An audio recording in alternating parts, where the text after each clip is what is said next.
Hey, everybody. Hello, hello, hello. I'm Belinda Sandor. If we haven't met yet, welcome to our session today on Is Being a Virtual Assistant for You. I am the founder and chief cheerleader at the Virtual Assistant Connection, and I'm glad you're here today. Being a VA is it's an amazing way to make a living. It's a way to have lifestyle choices. It's a way to really decide how you want to spend your time and what's important to you. And there's a concept I've been thinking about a lot since yesterday. Someone mentioned this to me. It's also a way to decide what you're not going to do. I'm starting to realize how that can be as important as what you are going to do. What you're not going to do, who you don't want to work with, a kind of work you don't want to do. And when you have your own business as a virtual assistant, you can decide that. So for example, I don't like to write for my clients, so I don't have to. There are other people that can do that, and we can work together as a team. So I'd love to hear where you're coming in from. I can see a few people have joined us. If you're watching the replay, tell me where you're watching from as well. Excellent. So I'm in Connecticut. It's wintry here. It's becoming wintry, and we're gearing up for the holiday season. We put a Christmas tree up, and I've been spending some time getting that organized. I thought I was going to have it up the day after Thanksgiving, but that did not happen. So we're going to work on that tonight, which is very exciting. So let's jump in. Okay, so this is me and my delicious little daughter, Emily, when she was 9. This is when I started my VA business. And this was not the easiest time of my life. I think a lot of us, we want to wait until everything's perfect, and then we're going to leave our job and start our business. But for me, it was kind of a hot mess, as they say. So I had a ton of debt. I was a newly single mom, so I was going through a divorce. I didn't have a job, and I had to move. I had to move 3 times in 4 years before we finally settled down. And everything seemed like it was just a struggle. It was a struggle, and I didn't know what I was going to do. I needed to provide for us. I needed to, I needed to do it in a way that was not anxiety producing. I had always had a job, or money I could count on, and I didn't know what to do. I was pretty panicked. So what I decided to do is I started temping, because I knew I didn't want to go back to corporate. I knew that wasn't going to be a fit for me, because when I was in corporate, I always put in 1 million hours, and I was, working on projects that required that. And now that I had this delicious girl that it took me a long time to have, I wanted to be there for her. I wanted to really, mother her. And I wanted to center my life around everyday important events, like being at the bus stop. This was a big one, being able to pick her up from school if she wasn't feeling well and she was at the school nurse. If any of you have had a job, you've probably seen this, where either the mom or dad have a sick child, they're concerned about the child, and they have to go to the boss and say, I have to leave right now. Like, no matter what's going on at work, I have to leave right now. And even the most understanding boss, it's hard. It's a hard spot to be in. And I never wanted to be in that spot again. I wanted Emily to feel like, the school nurse calls and like, I'm coming, here I am. So there was that. I wanted to be a Girl Scout leader. I wanted to have flexibility to go to the school play. I wanted that lifestyle. So I had to figure it out. So I started temping, because I knew how to do admin work. I thought it was a fast way to get in the door. I was a secretary in my 20s a long time ago, but there's skills that stick with you. And a lot of the skills of what you do when you're a temp, they either teach you, or it's sort of commonsensical work that you're doing. You're organizing or filing or copying, or, things like that. So I started temping, and I thought, okay, this is starting to build my confidence. I think I can do this. Let's see what happens next. But here's what I realized. When I was working as a temp, I was noticing that I was getting some portion of the money, but the temp agency was getting money on top of that. And I thought, I'm going to have to go direct. I'm going to have to figure out how to go direct. So I'm making $50 an hour and not, $25 or $30 an hour. And the temp agency is getting that other piece. I understand why they get that money. It's, they're doing the advertising and the marketing, and they're providing the work and the structure and all of that. But I wanted to figure out how to go out on my own. Hey, Nikki. All right. Eagle River, Wisconsin. Welcome. So you guys, be sure to put your questions in as we're going. No matter what your question is, I want to hear what they are, and I want to answer them. Because today, as always, this is really about you and you getting what you need to make decisions and to move your business to the next place. So, all right, I figure out I have to go on my own, and I'm not sure exactly how to do that, but I decided I was just going to start telling everyone I knew. Now, keep in mind, I'm an introvert. I'm not really good at small talk at all. I'm pretty serious, and I'm just not comfortable. I go to networking events. I definitely do, and I definitely have put myself out there when it's important, but it's not my natural thing. Like, yay, let's go somewhere. Let's go jump on a stage or something. That's definitely not who I am. And so I started small. I started with my friends. And then I went out a little bit more, and I told the dads at the bus stop in the morning, school bus stop. Typically the dads were there in the morning and the moms were there in the afternoon. And I told the dads in the morning, and one of them was a doctor. One of them I thought had a job. Well, it turns out that he started his own business a couple months before, and he'd been doing it long enough to realize he definitely needed help because he's an entrepreneur and he's got all these really great big ideas, but nobody's paying the bills. And his wife was really anxious for him to find someone to help him. So immediately he said, "Can we talk? I can totally use you. This would be really great." So we meet, we decide I'm going to start working with him. And I go to his office because I don't even know about being virtual now. That was 11 years ago. So things, like Zoom, either were not invented or we didn't know about them. And people didn't have the awareness back then that they even had 3 years ago, much less now, where everybody's, a lot of people are working virtually. So it's much more readily accepted. So I went to his office. I worked there. I was able to walk to the school bus stop. So that worked out really well. And I started to get, again, more confidence because I was able to help him. I was able to do things. And the things that he needed me to do, I didn't need a special skill set. And most of the things that I do, you don't really need some special high-tech skill set. We're going to talk about that more in a minute. But what I did was I paid his bills. This is the dark ages when you had computers and you wanted to install software, you had to install, a CD or a disk. So I did that. I mailed the computers to the employees. I answered emails. I answered the phone. Just day-to-day things that just took so he could focus on what he was trying to do, which is grow his company and make money, right?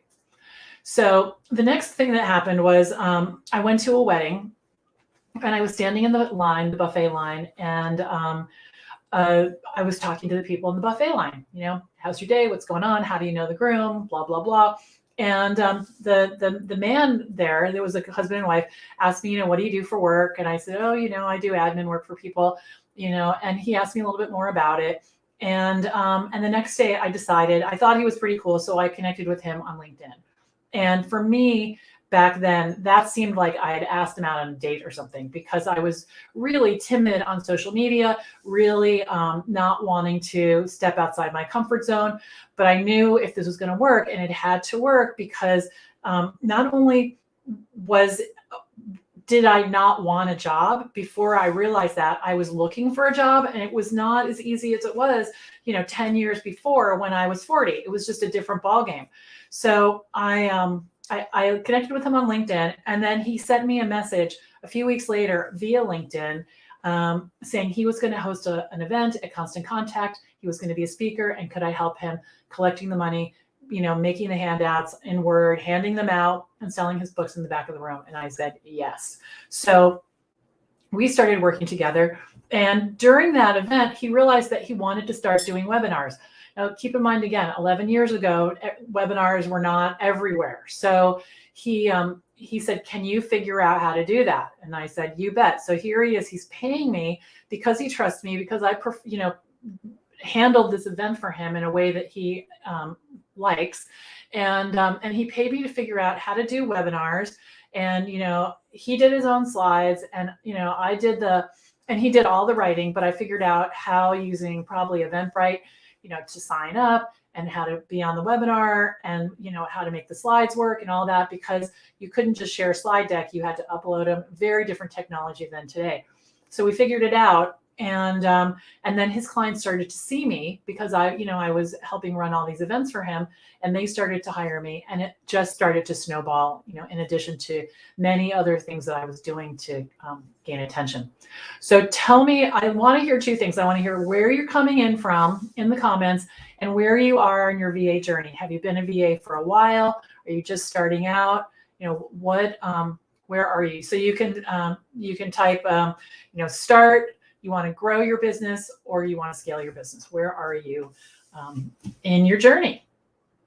So here I am. I'm starting to tell people my business is starting to grow, and I realize how much I love the work. And that's one of the reasons that I'm here today as the founder and chief cheerleader at the VA Connection, helping other people, because it's not a straight line. It's not always a straight path.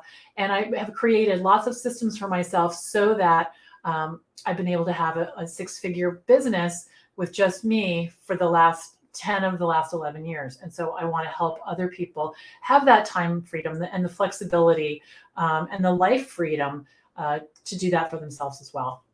So let's fast forward. So as I said, I've been in business 11 years. I'm still a virtual assistant. I still work with clients every day. And I work with some of the nicest people really on the planet. I've worked with over 225 clients. A lot of my clients, they don't need, none of them have been full-time. Some of them need me a few hours a month. Some of them need me a few hours a week. So it's really very flexible. It's very flexible.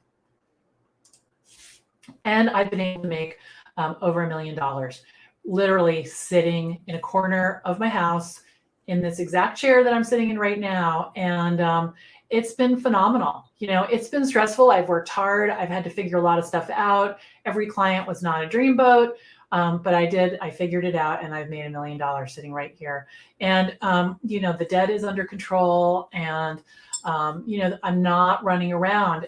And here's the thing, well, let me do this. Let me show you this. This is where I am now. So I want to talk about that for a few minutes, because when I started, I hadn't paid the mortgage in a year. I had all kinds of debt, and it's not the debt like, let's go on vacation and then we'll figure out how to pay for it. It was like tires and medical bills and, all of that really stressful life stuff.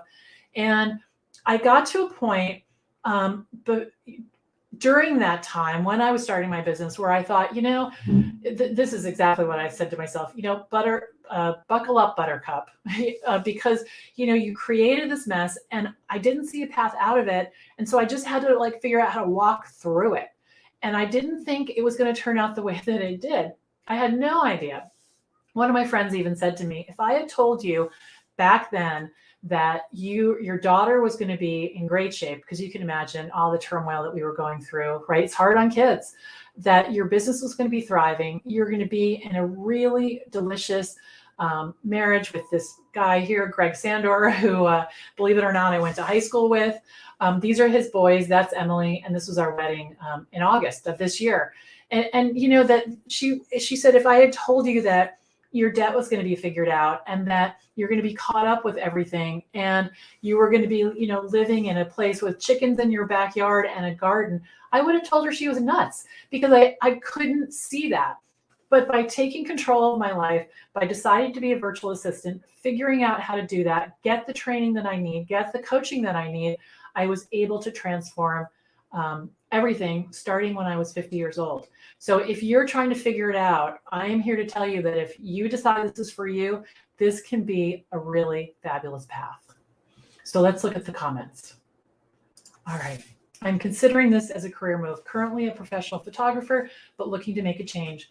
Trying to learn more about this and how to use my photography skills and software knowledge to be a VA for other photographers. Absolutely. And even other entrepreneurs need help with photography. There's more to photography, as than taking a shoot and taking headshots and things like that. You could create social media posts. You could do all kinds of things for a whole range of entrepreneurs, because lots of them need that. So that's terrific. I mean, I imagine as a photographer, you have a great eye and a lot of attention to detail, and that's part of being a VA. So you could absolutely bring that skill with you. Nikki says, I spent the past 6 months gathering info and narrowing down my niche and plan to launch at the start of the new year. I'm a bit ahead of schedule and have begun adding my friends and family to my business social media and even applying for work through various platforms. Awesome. You're welcome. You're welcome. So I want to talk, I'm trying to think if I'm going to talk about a niche in this conversation.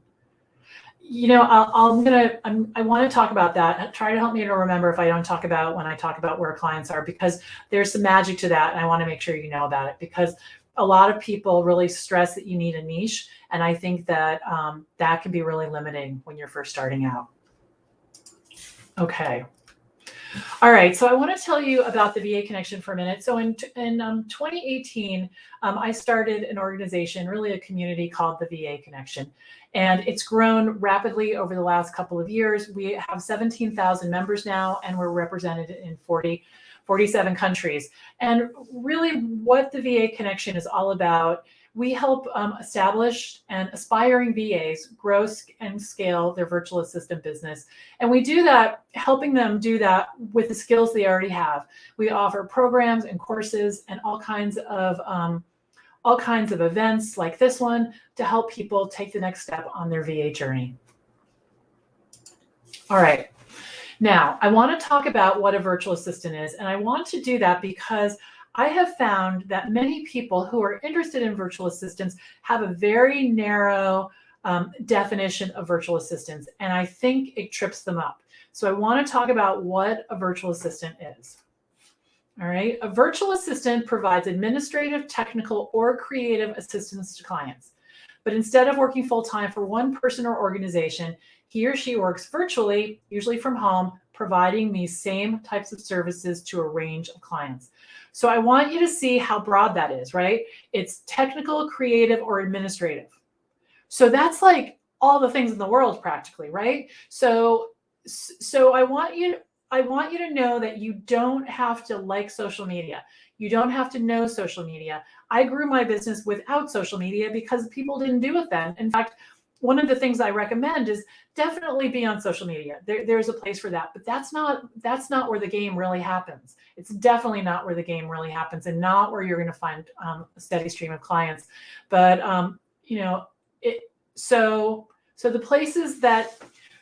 So here's what I want you to do. I want you to take the box off. If you're putting yourself in a box that you have to do certain things, just take the box off, because what's going to happen is, as clients come to you, they're going to say, hey, can you help me with this? Can you help me with that?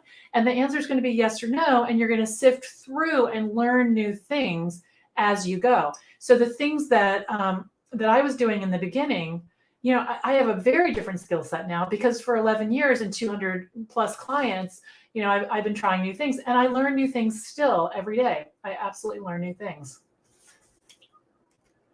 All right, so here's what we're going to do. I have 7 questions that I came up with. We'll get through all of them and whatever questions you have, but just so you know, this is sort of the agenda of where we're going. All right, so are you ready to work on your own? What do you need to get started? Where do you get clients? Big question, right? How much money can I earn? What training is required? And can I work part-time? And then who hires virtual assistants? So those are the questions I'm going to cover. Any other questions, please put them in the chat. All right. So the first question, this is a big one. Are you ready to work on your own? Because when you're a virtual assistant, you're a business owner. you're definitely a business owner. You're the one that's thinking about getting clients. You're the one that's thinking about how much to charge. You're the one that's thinking about, which hours are you going to work? What days are you going to work? All of those things. You'll be thinking about taxes. You'll be thinking about registering your domain and getting an email address. And is your computer, big enough to handle the job? So, which is so different from a job, right? A job, you show up and they tell you what to do. Here, as a VA, I get up and I come to my desk and I have deadlines I have to hit and I have commitments that I've made, but the timelines, nobody's watching me. Nobody's watching me. No one's necessarily checking in. So it's really important that that you think about it as a business. You think about it as a business, and you're not just like someone's helper. You get to decide how much you charge. You get to decide when you work. And there are plenty of people who will work within the parameters of what you decide, I'm quite sure. The other thing is it's important to be self-guided. And what I mean by that is that this morning I could have walked down the hall and I could have watched something on Netflix, or I could have decided to do the laundry.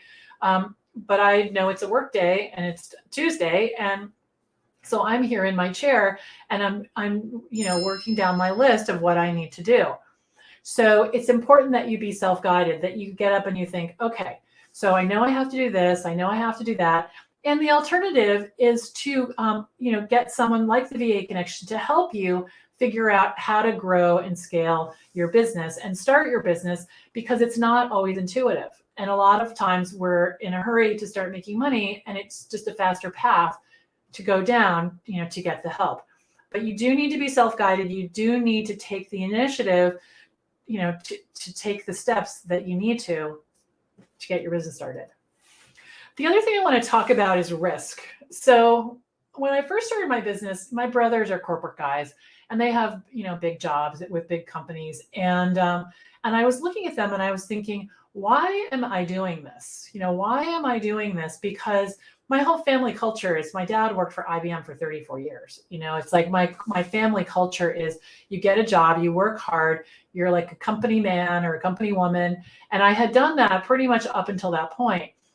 But, and so I thought, I must be crazy to do this. There's so much risk involved. What am I doing? There's no 401k, which is not true. You can get a 401k. There's no health insurance. There's not, like, a lot of stuff is not there that I was accustomed to. But here's the thing, and this gets more true every single day. The risk these days is in getting laid off. The risk is your company goes under. The risk is a lot of things. And what I think of it, what I call it, is a single point of failure, right? So your boss decides, maybe he's the company owner. He's like, yeah, I'm retiring. With the pandemic, we don't need you. Budget cuts, this is happening. And that's what happened to me. I got laid off right after 9/11 because I was a technical project manager at a company that's with an ad agency. No one was running ads right after 9/11. Everybody was really hunkered down, especially in the industries that my company was focusing on, like the airlines. So there was that single point of failure of me walking in a room and someone saying, you're done. So you really have to think about what risk is, what risk is. And it's different for all people, but these are the three big questions I think you want to ask yourself before you step in. Is this what you want to do? If you want it to be full-time, sustainable, high, 50, 60, 70,000, $100,000 a year, I believe that you'll need to answer these questions clearly for yourself. All right. What do you need to get started? So the first thing is you need a dedicated workspace. So you need a place in your house or somewhere where you can leave your stuff, where you can set it up, leave it, because a lot of the beauty of this is being able to, step out, step in, and work when you need to around your family members. So, if I'm setting up at the dining room table and we have a party, I have to shut my business down, right? So it doesn't need to be a big space. my space has been inside a bay window in the dining room, a little, nook in the living room. It's been part of my bedroom before. You really just need the width of a desk. That's really it. So, but it does need to be dedicated, and the guest room is fine unless you have a lot of guests. So, and the dining room, you can throw a tablecloth over it or, whatever you want to do. I've seen people do that, but it does need to be dedicated. You also need to be able to talk about what you do, because what I've found, and we spend a lot of time in my programs working on this, is when people are VAs or really anything, and they're new, and someone says, "What do you do for work?" We just start talking. Like we talk. We have no idea what we're saying. We're just winging it. So one of the things that I teach is how to be really clear about what you do, so that in 1 or 2 sentences, people get it. They can remember it. They can remember, so that if they need you, they'll hire you, or if they find someone who needs you, they'll be able to say, "Oh yeah, Belinda does that. Oh yeah, you should call her. You should call her." So you need to be able to talk about what you do. The other thing is you need to be clear about your pricing. And we're going to talk about how much you can make in a few minutes, but you need to be clear, because again, you think about someone, think about it this way. If you were going to get your house painted and the painter came over and you said, "Okay, how much is this going to cost?" And he just started talking like, "Well, we got 7 windows and you've got this, you've got that, and I can do it on Thursday and I'm not that busy, and you're a friend. So how about this number?" Which is very different from, "This is how much it costs." And "this is how much it costs" can be scary, but it sets the tone for your relationship in a way that makes it much better for both parties, much better for both parties. So you need to be clear about your pricing. And again, in my programs, we spend a lot of time getting clear on our hourly rate and how it all works. So someone said, "Sorry, she's late. She just returned from a doctor's appointment." Well, thank you for coming. Thank you for joining us. I'm glad you're here. Glad you're here. All right. So clarity about your pricing. So dedicated workspace, able to articulate what you do, and clarity in your pricing. I'd love to hear, as we go through, if there's any ahas like, "What? That's crazy. I didn't think about that." I would love to hear those from you as we're going along. That would be really helpful for me. Okay, so where do you get clients? Where do you get clients? You get clients everywhere. Everywhere. Clients are everywhere. You should hear some of my students. It's funny because so VA school is my big program, and where I teach people over a 6-month period how to really get a solid VA business. And we talk about the method for going out and telling everyone what you do. And the women, it's primarily women in the course, will say, "Oh my gosh, all I did was say the thing that you said, and this woman wants to talk to me." And it just happens over and over and over, because there's no shortage of work. There's no shortage of work. Now, if you go onto Facebook and you go in a group of VAs and somebody posts a job and 20,000 people jump on it like that, that's going to make you think, "Oh, there's a lot of VAs out there. There's a lot of scarcity." There's not, because I do not believe Facebook groups for VAs or really entrepreneurs is a steady, sustainable way to get clients. There are other ways that are much easier, with really no competition or very little, that are much more comfortable than doing that. And we're going to talk about that. I'm going to tell you where you can learn more about that. So clients are really everywhere.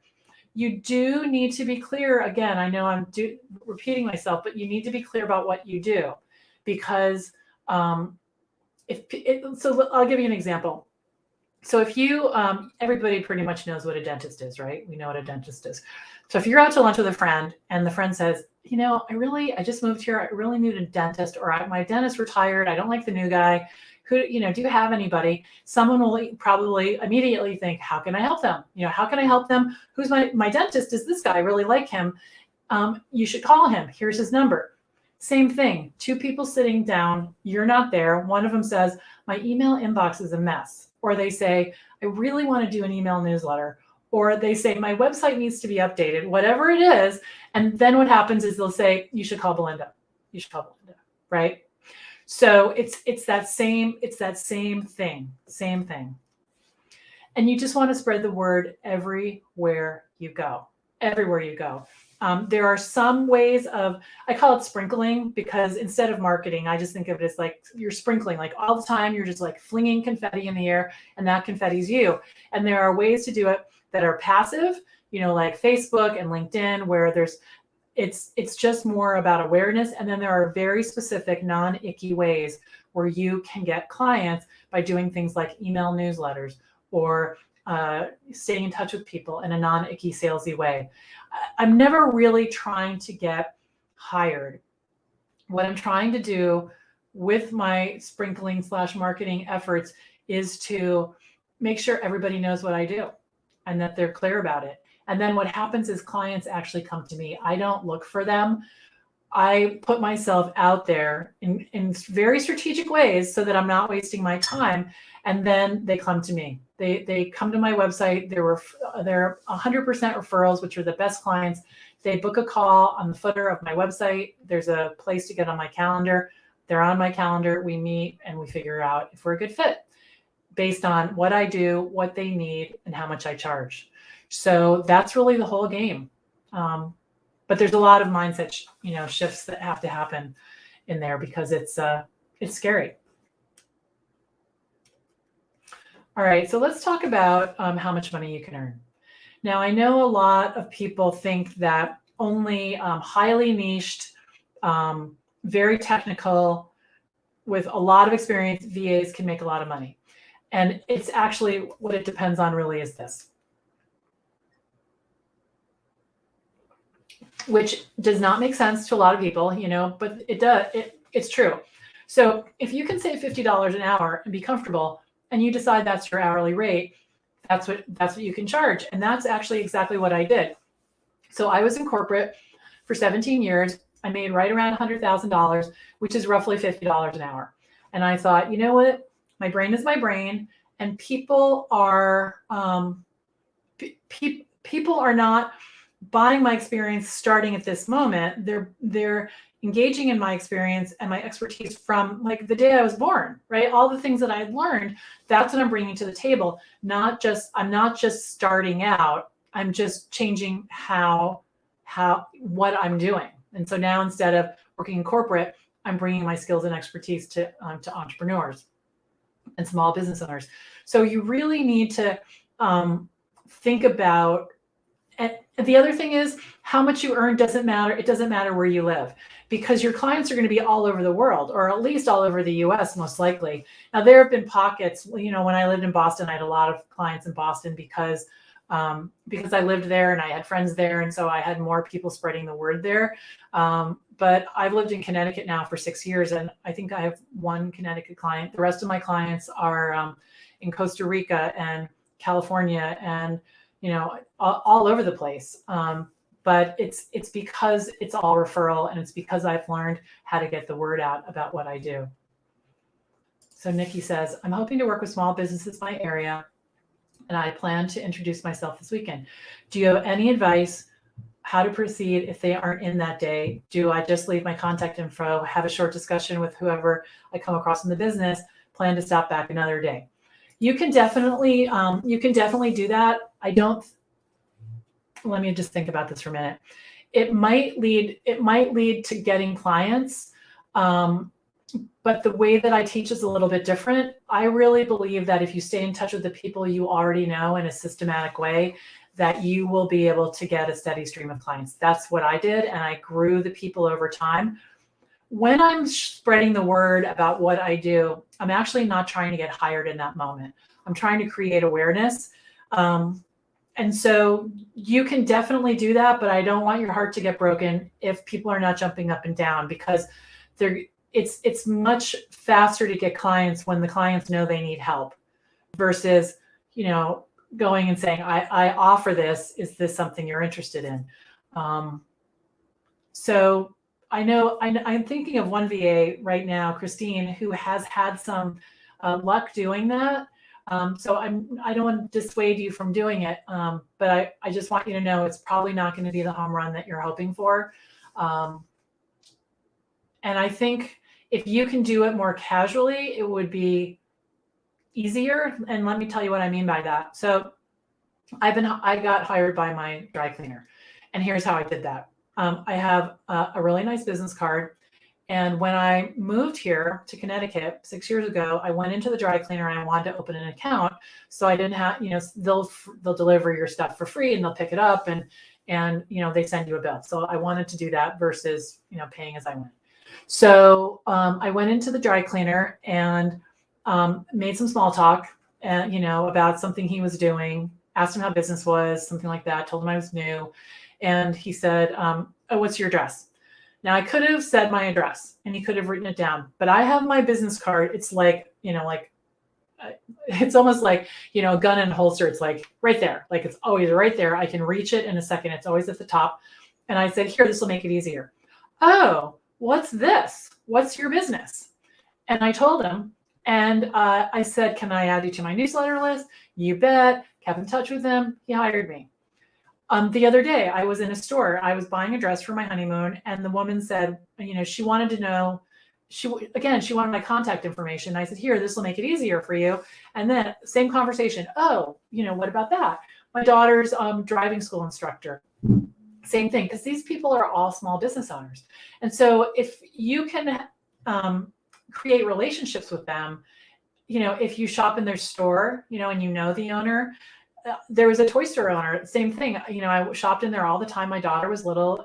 We became friends and she hired me, so it's a more flowing path than that. So I hope that makes sense. I just moved to the US and am a full-time stay-at-home mom. I'm currently gathering information to start my VA business. Awesome. That's terrific. I'm very impressed with myself that I know what that acronym means, because there was a time when I had no idea. But that's really my story. I raised my prices over time. I currently charge $90 an hour or $100. People, I'll tell you why the or. People prepay my time in 5 or 10 hour chunks. 5 hours, if they buy 5 hours, it's $100 an hour. And if they buy 10 hours, it's $90 an hour. And I get paid up front every time. And if you're thinking that's never going to happen, people won't do that. Over 225 people have done that. People actually like the model a lot. And I have a whole course on it. It's called the debit card course. I call it a debit card. It's like a virtual debit card. And it really makes it simple for people. And I like it because it separates the money from the work. So if someone has bought 10 hours and they can think of something that they want me to do, they'll just ask me versus thinking, oh, if I have her do that, she's going to send me an invoice. I wonder how much it's going to be. They're just covered. It's all paid for. All right. So let's talk about the training that's required, because there's a couple of different kinds of training. All right. So the first type of training is really running a business, like how to onboard a new client, how to fire a client if they're not the right one, how much to charge, how to talk about your work, how to get your pricing right, what needs to be on your website, all of those different things. And that's really the core of my program, VA School. So those are the things. Now, a lot of other things that you want to know, that you'll need to know, are the skills that you want to offer, right? So if you go to thevaconnection.com, so thevaconnection.com, right in the middle, scroll down a little bit, you'll see the ultimate virtual assistant money making task list. And that, I believe, is I think it's 12 pages, and it's all of the things that I could think of that VAs can do. So I want you to download that and check it out, and maybe print it and start to circle things. Now, this list is not a list of all the things you need to know. It's not an exercise in feeling bad because you don't know how to do most of them. I don't know how to do most of them, okay? But I have a thriving VA business, for 11 years. So you don't need to know all of them. It's not a to-do list of what to learn. All right. So download that. But really, you can start with 1 to 3 skills, and they can be really anything. But what I want you to know is, more often than not, especially when you're starting out, your clients are going to train you. They're going to say, I want you to pay my bills. Here's how I want you to do it. Here's my login for Bank of America. Here's my this, here's my that. Or they'll say, I want you to format these documents for me in Word. Here's my logo. Can you put it at the top? can you pick a color out of the logo to make the header? Or they'll say, here's the color. They might say, here's our font. So there's not a lot of guesswork. There's when you get hired and a client gives you work, it really is a conversation. They just don't drive by and fling things out the window and expect you to figure it out. Good clients don't do that. Really, anyone that has a successful business that can afford you, shouldn't be doing that. But there's a lot of things I teach. One of the things is called reverse delegation. And there is a training on that on the blog at thevaconnection.com about when a client doesn't know how to delegate, how do you go back in and figure out with them what it is that they need? So that's a thing too, reverse delegation. But you really can start with 1 to 2 skills. When I started out, I knew how to send an email blast with constant contact. I knew Office, not like a ninja, like I couldn't, tell you how to do all the different things, but I knew how to add pictures. I knew how to move things around. I knew how to change the font and things like that.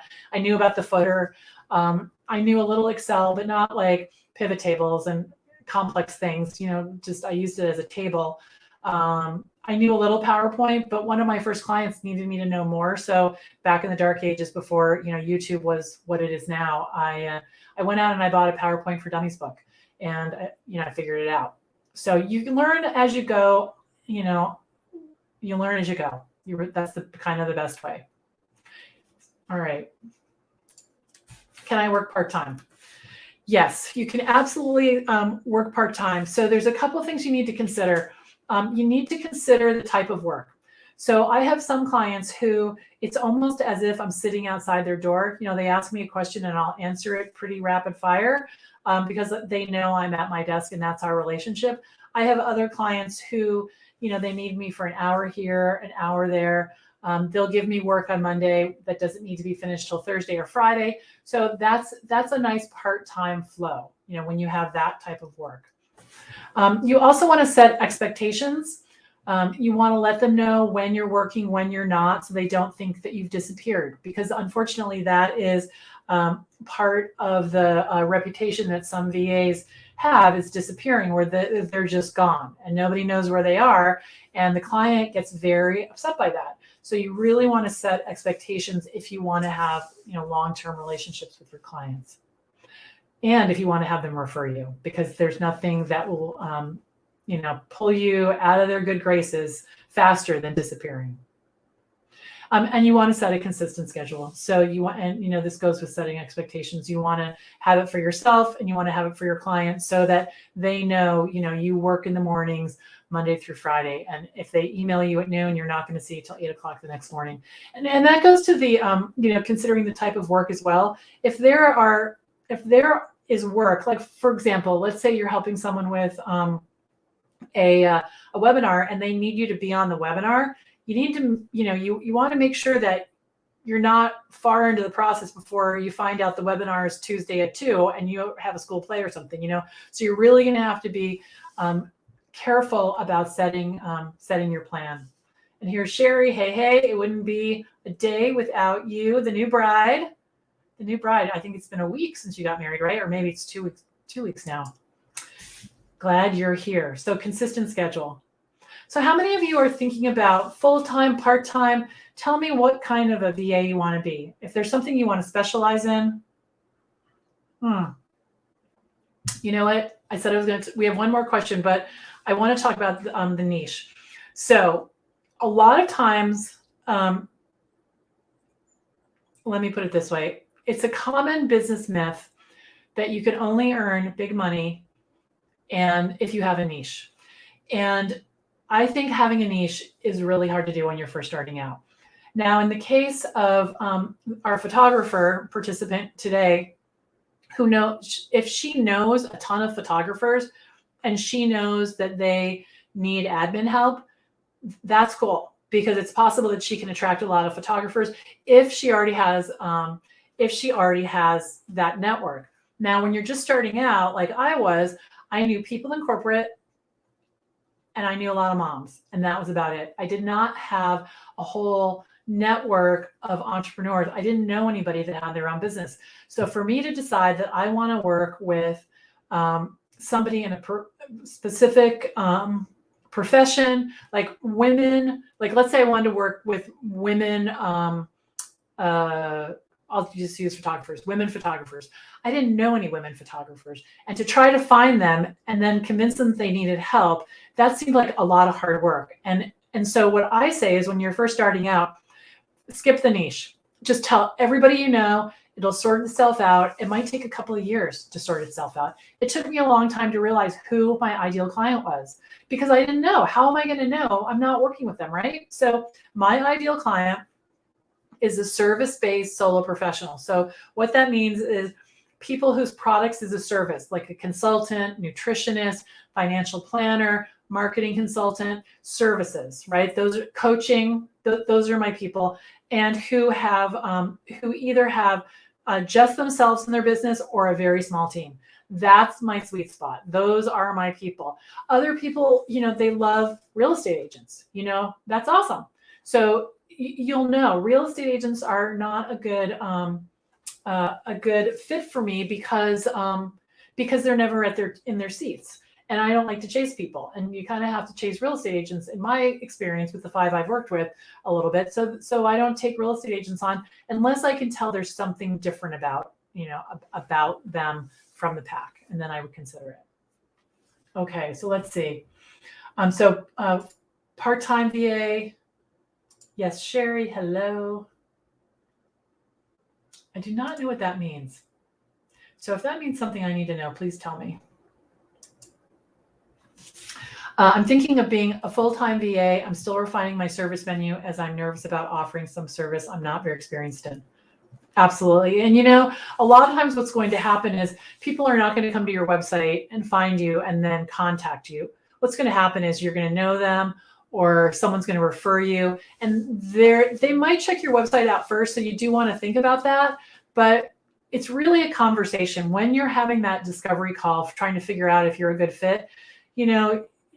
There will be things that you know how to do or that you've done in the past, but just trust that you'll figure it out, because that is the number one skill of a VA, is figuring it out. So for example, when my client came to me and said, I was doing his newsletter, and he came to me and he said, would you do my schedule? I thought, okay, I haven't done that as a VA before, but I did it in my 20s when it was paper, a paper calendar, and I can certainly, I can certainly do that. So we figured out a system. He told me what he needed. He told me how he wanted to do it.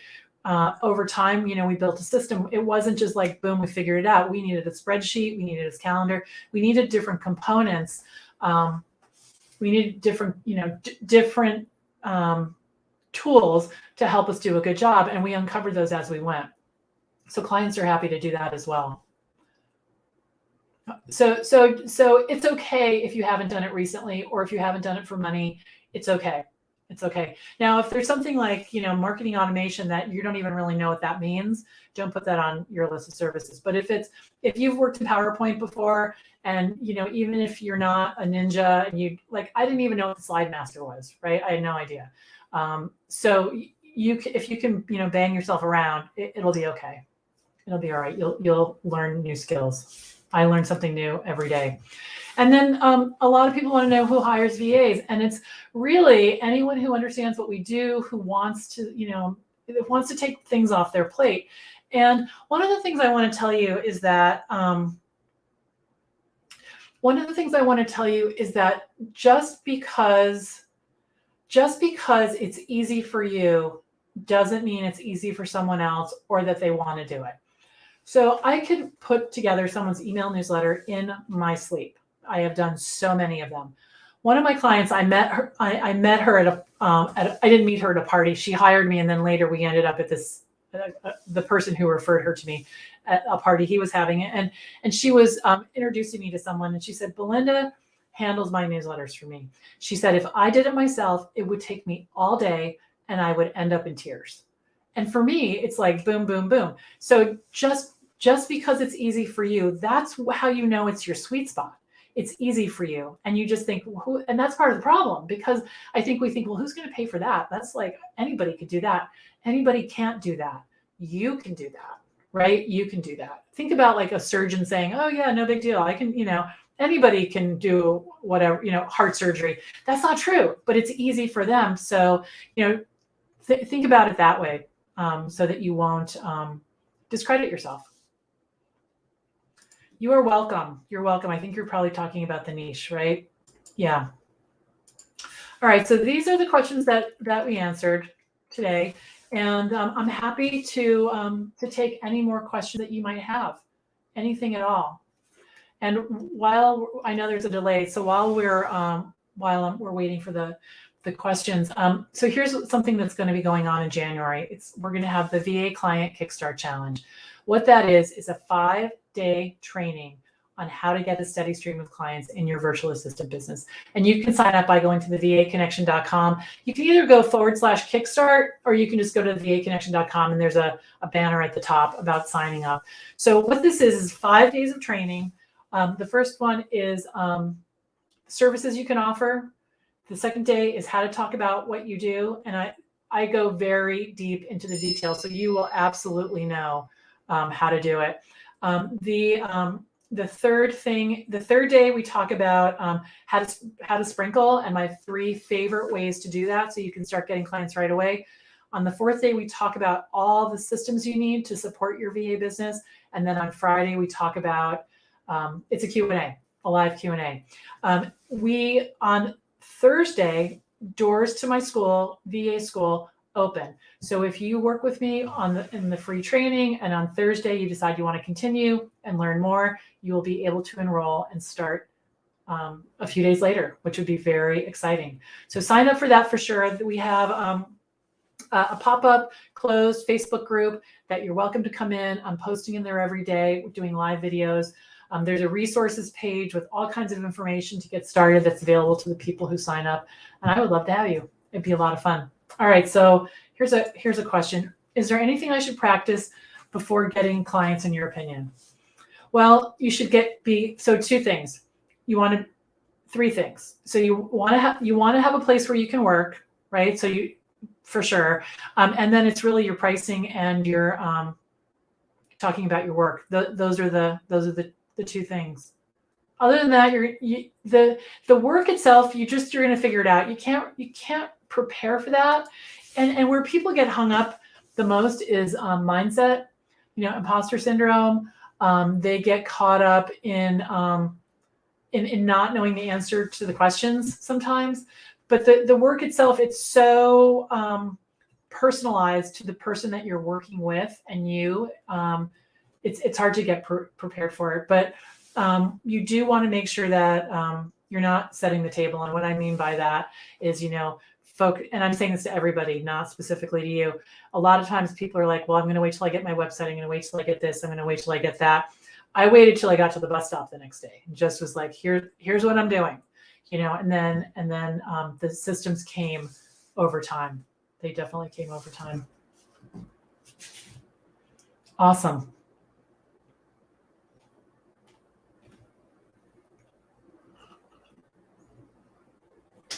This is one of my favorite talks to do. I love doing it because, you guys are thinking about it and you're trying to figure out if it's for you. I will tell you, if you decide to attend the Kickstart Challenge, it starts on January 10th, but I'd love for you to sign up now so you can get started. But it's definitely, your feet will be very wet at the end. We have, there's a workbook, homework. We have all kinds of contests and giveaways. It's a lot of fun. All right, what are the things a VA needs to invest in? Like a laptop, Microsoft Office, business cards, and a website. Yes, okay. So definitely a computer. It doesn't need to be a laptop. I don't work on a laptop. I work on a desktop, and I have multiple screens. I find that's much easier for me. Microsoft Office, yes, that is top of the list, because even if you're on a Mac, I suggest you have Microsoft Office, because that's what the world uses. Some people use Numbers and Pages, but most of the world uses Microsoft Office. And yes, business cards, I would, because you want to be able to give them to people. People save business cards for years, right? I don't know if you all have a stack of business cards. I finally got rid of mine in 2020 when I was cleaning out my life a little bit and thought, why am I keeping these? But people do keep them for a long time. A website, yes, you absolutely need a website, but not to get started. I had 2-3 clients before I had a website. Because what I want you to do is I want you to spend as much time as you can telling people about your business, because that's what's going to, that's what starts the whole thing. So when you have clients, that's when you figure, okay, I got to track my time. I got to this, I got to that. You know, what are the things that you need to do to run your business? And it'll change over time. When I first started, I used notebooks because it was a long time ago, and I used notebooks. I had a notebook for each client, and I was able to do that. And then I moved to Asana. And then, you know, I moved to different platforms of project management as my business became more complicated and as I brought on more clients. Related to the question raised earlier, have you found there are common apps used by clients other than Microsoft Office? That's a good question.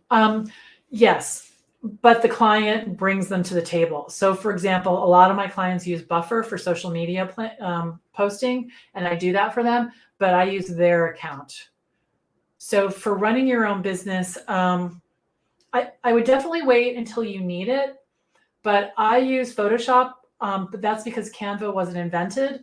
When I started, a lot of VAs use Canva. You can use free for a long time, or maybe forever. I also use Adobe, what's it called?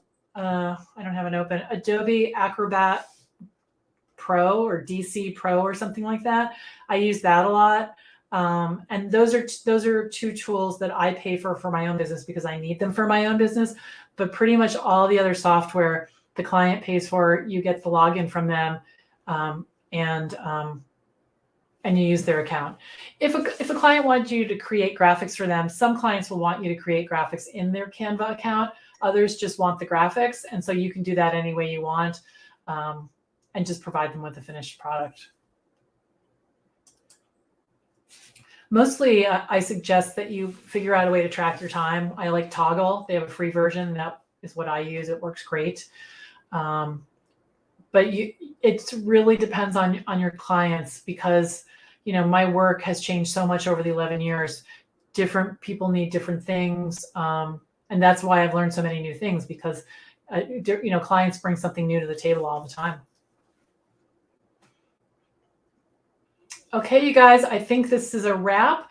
Thank you for coming. Thank you for participating. I'm thrilled that you're here. Go on over and sign up for the challenge, and I will see you in the pop-up Facebook group where we can hang out, get some questions answered, and then I'll see you at the challenge in January. It's going to be a lot of fun. All right, see you guys later. Bye.